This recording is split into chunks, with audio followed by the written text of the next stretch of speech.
नमस्कार दोस्तों।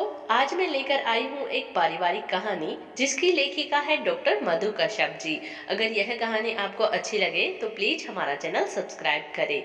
सोचा था मुन्नू की शादी के बाद बहू का सुख भोगूंगी, पर यहाँ तो बहू को रोटी सब्जी के अलावा कुछ बनाना ही नहीं आता।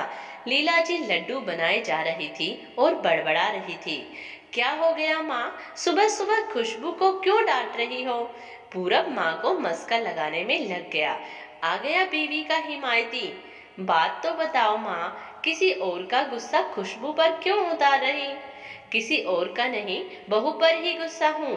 ठंड का मौसम है, ये नहीं कि तीसी के तिल के लड्डू बनाकर रख दे, सभी को फायदा होगा। पर यहाँ खाना बन जाए वही बड़ी बात है। बनाने भी तो नहीं आते। अचार बनाने कहो तो नहीं आता, साग बनाने कहो तो नहीं आता, लड्डू बनाने कहो तो नहीं आता। सिलाई कटाई से तो दूर दूर का नाता है मेरी बहू का। जब सब काम मुझे ही करने हैं तो खाना भी मैं ही बना लेती हूँ। किसी ने ठीक ही कहा था, लीला शहर की लड़की है, देख लेना सब कुछ आता है या नहीं। ये आपको किसने कहा है मुझे पता है, कौन है और किसकी बातों में आकर आप खुशबू पर इतना बड़ा इल्जाम लगा रही हैं।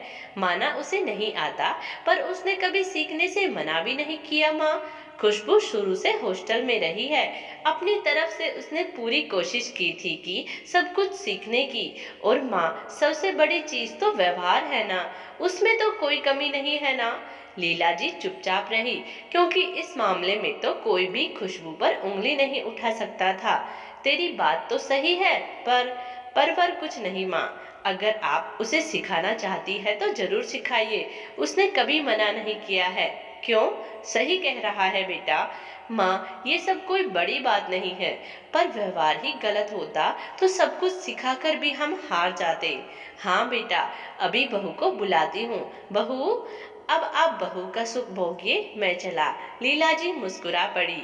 पूरब खुशबू को बुलाने और कुछ समझाने चल दिया, जिससे सास बहू के बीच कई दूरी नजदीकियों में बदल सके। दोस्तों, बड़ी बात भी छोटी बन सकती है अगर हम उसे प्यार से सुलझाए। इस कहानी के बारे में अपनी राय हमें जरूर दें कमेंट्स बॉक्स में। धन्यवाद दोस्तों।